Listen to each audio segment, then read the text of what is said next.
पुस्तक का नाम मैं क्या हूँ। लेखक पंडित श्री राम शर्मा आचार्य जी। ऑडियो 5। तीसरा अध्याय। इंद्रियाणि पराण्यहुरिन्द्रियभ्यः परम मनः मनसस्तु परा बुद्धेः परतस्तु स। गीता जी से तीसरे अध्याय से 42वां श्लोक। शरीर से इंद्रियां परे हैं, सूक्ष्म हैं।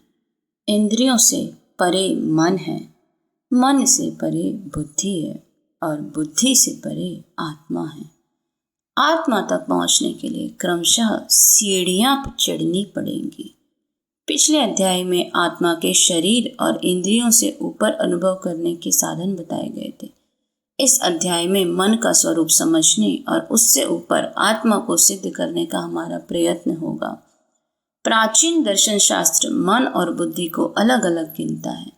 आधुनिक दर्शन शास्त्र मन को ही सर्वोच्च श्रेणी की बुद्धि मानता है। इस बहस में आपको कोई खास दिलचस्पी लेने की जरूरत नहीं है। दोनों का मतभेद इतना बारीक है कि मोटी निगाह से वह कुछ भी प्रतीत नहीं होता। दोनों ही मन तथा बुद्धि को मानते हैं। दोनों स्थूल मन से बुद्धि को सूक्ष्म मानते हैं। हम पाठकों की सुविधा के लिए बुद्धि को मन की ही उन्नत कोटि में गिन लेंगे और आगे का अभ्यास कराएंगे।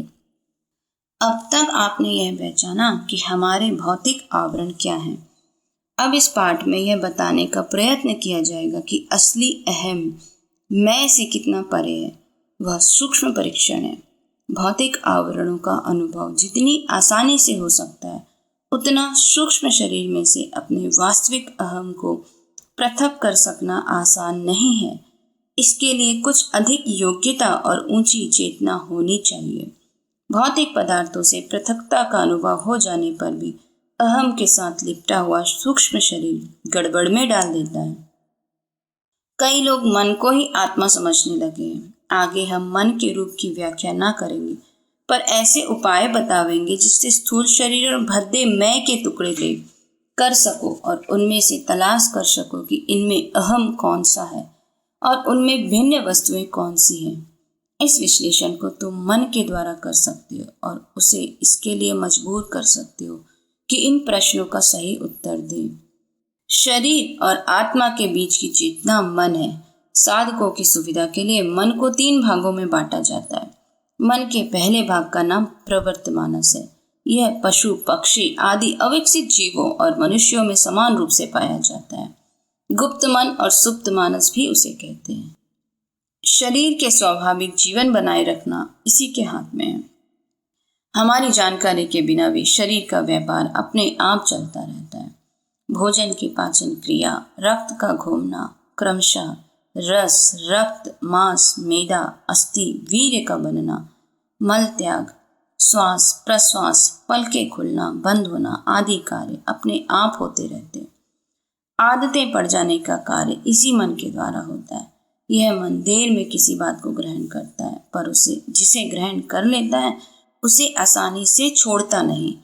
हमारे पूर्वजों के अनुभव और हमारे वे अनुभव जो पाश्विक जीवन से उठकर इस अवस्था में आने तक प्राप्त हुए हैं, इसी में जमा है। मनुष्य एक अल्प बुद्धि साधारण प्राणी था। इस समय की ईर्ष्या, द्वेष, युद्ध प्रवृत्ति, स्वार्थ, चिंता आदि साधारण वृत्तियां इसी के कोने में पड़ी रहती है। पिछले अनेक जन्मों के नीच स्वभाव जिन्हें प्रबल प्रयत्नों द्वारा काटा नहीं गया है, इसी विभाग में खट्टे रहते हैं। यह एक अद्भुत अजायब घर है जिसमें सभी तरह की चीजें जमा हैं। कुछ अच्छी और बहुमूल्य हैं तो कुछ सड़ी गली, भद्दी तथा भयानक भी है। जंगली मनुष्यों, पशुओं तथा दुष्टों में जो लाभ, हिंसा, क्रूरता, आवेश, अधीरता आदि वृत्तियां होती हैं, वह भी सूक्ष्म रूपों से इसमें जमा है। यह बात दूसरी है कि कहीं उच्च मन द्वारा पूरी तरह से वे वश में रखी जाती हैं, तो कहीं कम राजस और तामसी लालसाएं इसी मन से संबंध रखती है। इंद्रियों के भोग, घमंड, क्रोध, भूख, प्यास, मैथुनेच्छा, निद्रा आदि प्रवृत्त मानस के रूप हैं। प्रवृत्त मन से ऊपर मन है जिसे प्रबुद्ध मानस कहना चाहिए। इस पुस्तक को पढ़ते समय आप उसी मन का उपयोग कर रहे हो। इसका काम सोचना, विचारना, विवेचना करना, तुलना करना, कल्पना, तर्क तथा निर्णय आदि करना है। हाजिर जवाबी, बुद्धिमत्ता, चतुरता, अनुभव, स्थिति का परीक्षण, यह सब प्रबुद्ध मन द्वारा होता है। याद रखो, जैसे प्रवृत्त मानस अहम नहीं है, उसी प्रकार प्रवृत्त मानस भी वह नहीं है।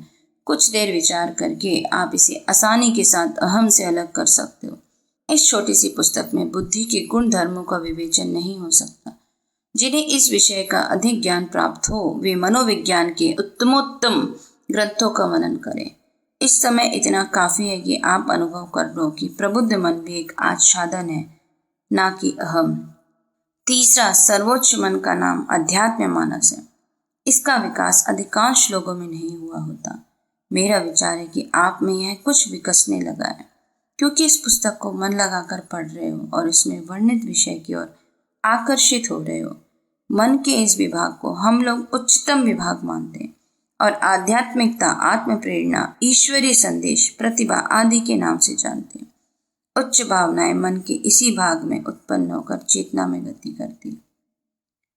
प्रेम, सहानुभूति, दया, करुणा, न्याय, निष्ठा, उदारता, धर्म प्रवृत्ति, सत्य, पवित्रता, आत्मीयता आदि सब भावनाएं इसी मन से आती है। ईश्वरीय भक्ति इसी मन में उदय होती है। गूढ़ तत्वों को रहस्य इसी के द्वारा जाना जाता है। इस पाठ में जिस विशुद्ध अहम की अनुभूति के शिक्षण का हम प्रयत्न कर रहे हैं, वह इसी अध्यात्म मानस के चेतना क्षेत्र से प्राप्त हो सकेगी। परंतु भूलिए मत, मन का यह सर्वोच्च भाग भी केवल उपकरण ही है, अहम यह भी नहीं है। आपको यह भ्रम नहीं करना चाहिए कि हम किसी मन की निंदा और किसी की स्तुति करते तथा भार या बाधक सिद्ध करते। बात ऐसी नहीं है। सब सोचते तो यह है कि मन की सहायता से ही आप अपने वास्तविक सत्ता और आत्मज्ञान के निकट पहुंचे हो और आगे भी बहुत दूर तक उसकी सहायता से अपना मानसिक विकास कर सकोगे। इसलिए मन को प्रत्येक विभाग अपने स्थान पर बहुत अच्छा है, बशर्ते कि उसका ठीक उपयोग किया जाए। साधारण लोग अब तक मन के नीच भागों को ही उपयोग में लाते। उनके मानस लोक में अभी ऐसी असंख्य गुप्त प्रकट स्थान है जिनकी स्वप्न में भी कल्पना नहीं की जा सकती। अतएव मन को कोसने के स्थान पर आचार्य लोग दीक्षितों को सदैव यह उपदेश देते कि इस गुप्त शक्ति को त्याज्य न ठहराकर ठीक प्रकार से क्रियाशील बनाएं। यह शिक्षा जो तुम्हें दी जा रही है, यह मन के द्वारा ही क्रिया रूप में आ सकती है और उसी के द्वारा समझने, धारण करने एवं सफल होने का कार्य हो सकता है। इसीलिए हम सीधे आपके मन से बात कर रहे हैं, उसी से निवेदन कर रहे हैं कि महोदय, अपनी उच्च कक्षा से आने वाले ज्ञान को ग्रहण कीजिए और उसके लिए अपना द्वार खोल दीजिए। हम आपकी बुद्धि से प्रार्थना करते हैं, भगवती, अपना ध्यान उस महातत्व की ओर लगाइए और सत्य के अनुभवों, अपने आध्यात्मिक मन द्वारा आने वाली दैवी चेतनाओं में कम बाधा दीजिए। अभ्यास। सुख और शांति पूर्वक स्थित होकर आदर के साथ उस ज्ञान को प्राप्त करने के लिए बैठो जो उच्च मन की उच्च कक्षा द्वारा आपको प्राप्त होने को है। पिछले पाठ में आपने समझा था कि मैं शरीर से परे कोई मानसिक चीज है जिसमें विचार, भावना और वृत्तियां भरी हुई है। अब इससे आगे बढ़ना होगा और अनुभव करना होगा कि ये विचारणीय वस्तुएं आत्मा से भिन्न है। विचार करो कि द्वेष, क्रोध, ममता, ईर्ष्या, घृणा, उन्नति आदि की असंख्य भावनाएं मस्तिष्क में आती रहती। उनमें से हर एक को आप अलग कर सकते हो, जांच कर सकते हो, विचार कर सकते हो, खंडित कर सकते हो, उनके उदय, वेग और अंत को भी जान सकते हो। कुछ दिन के अभ्यास से अपने विचारों की परीक्षा करने का ऐसा अभ्यास प्राप्त कर लोगे मानो अपने किसी दूसरे मित्र की भावनाओं के उदय, वेग और अंत का परीक्षण कर रहे हो। ये सब भावनाएं आपके चिंतन केंद्र में मिलेंगी। आप उनके स्वरूप का अनुभव कर सकते हो और उन्हें टटोल तथा हिला डुला कर देख सकते हो। अनुभव करो कि ये भावनाएं आप नहीं हो, ये केवल ऐसी वस्तुएं हैं जिन्हें आप मन के थैले में लादे फिरते हो। अब उन्हें त्याग कर आत्म स्वरूप की कल्पना करो। ऐसी भावना सरलता पूर्वक कर सकोगे। उन मानसिक वस्तुओं को पृथक करके आप उन पर विचार कर रहे हो। इसी से सिद्ध होता है कि वस्तुएं आपसे पृथक है। पृथक के भावना अभ्यास द्वारा थोड़े समय बाद लगातार बढ़ती जाएंगी और शीघ्र ही एक महान आकार में प्रकट होंगी। यह मत सोचिए कि हम इस शिक्षा द्वारा यह बता रहे हैं कि भावनाएं कैसे त्याग करें। यदि आप इसी शिक्षा की सहायता से दुर्वृत्तियों को त्याग सकने की क्षमता प्राप्त कर सको तो बहुत प्रसन्नता की बात है, पर हमारा यह मंतव्य नहीं है। हम इस समय तो यही सलाह देना चाहते हैं कि अपनी बुरी भली सब दुर्वृत्तियों को जहाँ की तहाँ रहने दो और ऐसा अनुभव करो, अहम इन सबसे परे एवं स्वतंत्र है। जब आप अहम के महान स्वरूप का अनुभव कर लो तब लौट आओ और उन वृत्तियों को जो अब तक आपको अपनी चाकर बनाए हुए थी मालिक की भांति उचित उपयोग में लाओ। अपनी वृत्तियों को अहम से परे के अनुभव में पटकते समय डरो मत। अभ्यास समाप्त करने के बाद फिर वापस लौट आओगे और उनमें से अच्छी वृत्तियों को इच्छानुसार काम में ला सकोगे। अमुक वृत्ति ने मुझे बहुत अधिक बांध लिया है, उससे कैसे छूट सकता हूँ, इस प्रकार की चिंता मत करो। ये चीजें बाहर की हैं, इनके बंधन में बंधने से पहले अहम था और बाद में भी बना रहेगा। जब अपने को पृथक करके उनका परीक्षण कर सकते हो तो क्या कारण है कि एक ही झटके में उठाकर अलग नहीं फेंक सकोगे। ध्यान देने योग्य बात यह है कि आप इस बात का अनुभव और विश्वास कर रहे हो कि मैं बुद्धि और इन शक्तियों का उपभोग कर रहा हूँ। यही मैं जो शक्तियों का उपकरण मानता है मन का स्वामी अहम है। उच्च आध्यात्मिक मन से आई प्रेरणा भी इसी प्रकार अध्ययन की जा सकती है, इसलिए उन्हें भी अहम से भिन्न माना जाएगा। आप शंका करेंगे कि उच्च आध्यात्मिक प्रेरणा का उपयोग उस प्रकार नहीं किया जा सकता, इसीलिए संभव है कि वे प्रेरणाएं अहम वस्तुएं हों। आज हमें आपसे इस विषय पर कोई विवाद नहीं करना है, क्योंकि आप आध्यात्मिक मन की थोड़ी बहुत जानकारी को छोड़कर अभी इसके संबंध में और कुछ नहीं जानते।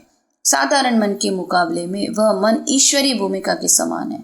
जिन तत्वदर्शियों ने अहम ज्योति का साक्षात्कार किया है और जो विकास की अत्युच्च सीमा तक पहुंच गए, वे योगी बतलाते हैं कि अहम आध्यात्मिक मन से ऊपर रहता है और उसको अपनी ज्योति से प्रकाशित करता है। जैसे पानी पर पड़ता हुआ सूर्य का प्रतिबिंब सूर्य जैसा ही मालूम पड़ता है, परंतु सिद्धों का अनुभव है कि वह केवल धुंधली तस्वीर मात्र है। चमकता हुआ आध्यात्मिक मन यदि प्रकाश बिंब है तो अहम अखंड ज्योति है।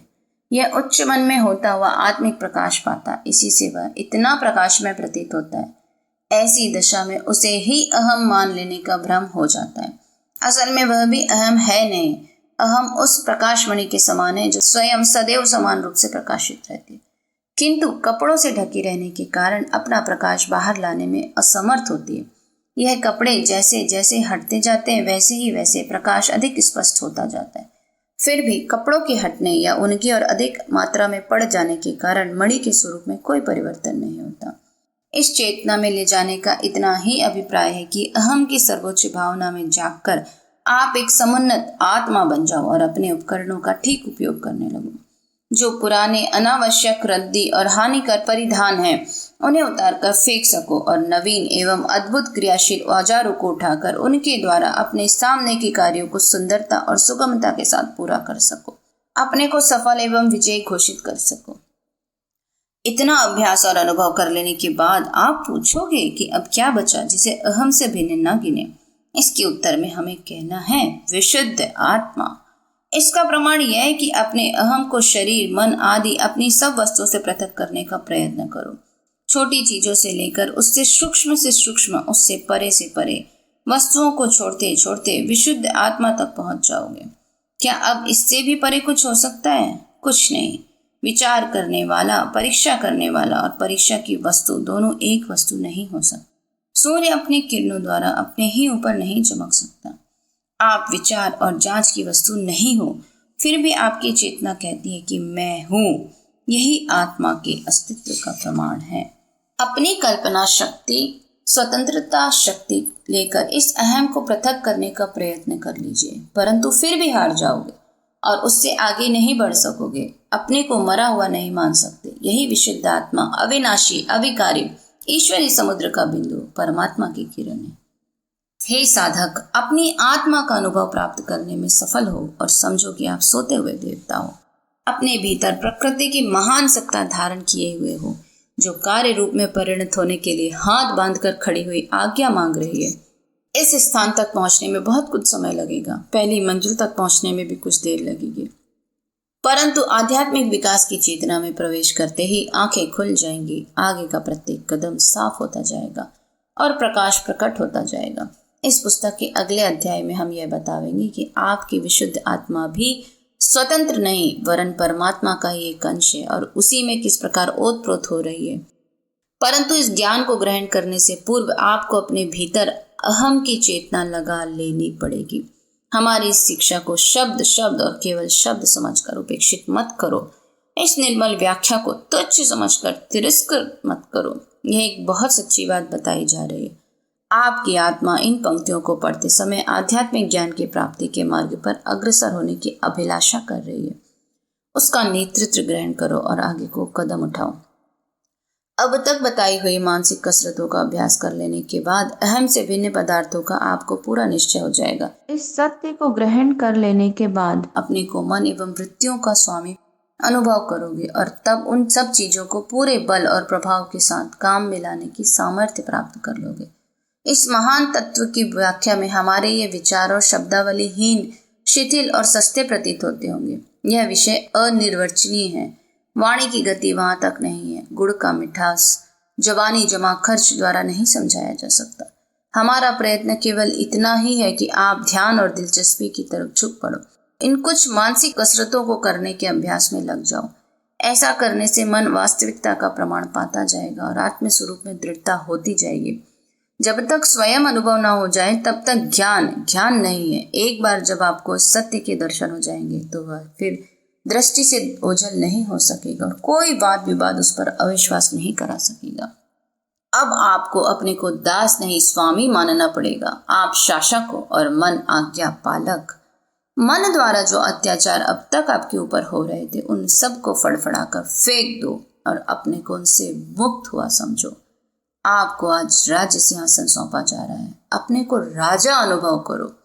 दृढ़ता पूर्वक आज्ञा दो कि स्वभाव, विचार, संकल्प, बुद्धि, कामनाएं रूपी समस्त कर्मचारी शासन को स्वीकार करें और नए संधि पत्र पर दस्तखत करें कि हम वफादार नौकर की तरह अपने राजा की आज्ञा मानेंगे और राज्य प्रबंध को सर्वोच्च एवं सुंदरतम बनाने में रत्ती भर भी प्रमाद न करेंगे। लोग समझते हैं कि मन ने हमें ऐसी स्थिति में डाल दिया है कि हमारी वृत्तियां हमें बुरी तरह कांटों में घसीटे फिरती और तरह तरह से त्रास देकर दुखी बनाती।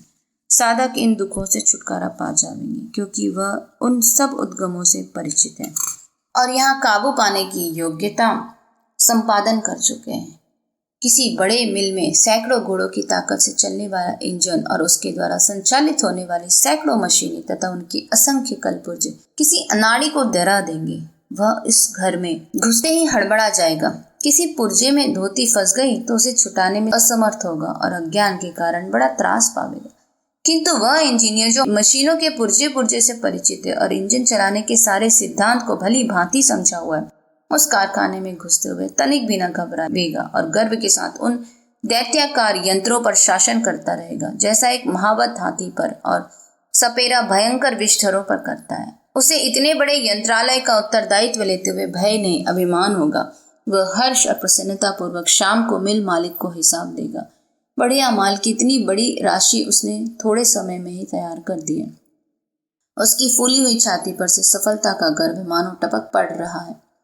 जिसने अपने अहम और वृत्तियों का ठीक ठीक स्वरूप और संबंध जान लिया है वह ऐसा ही कुशल इंजीनियर यंत्र संचालक है।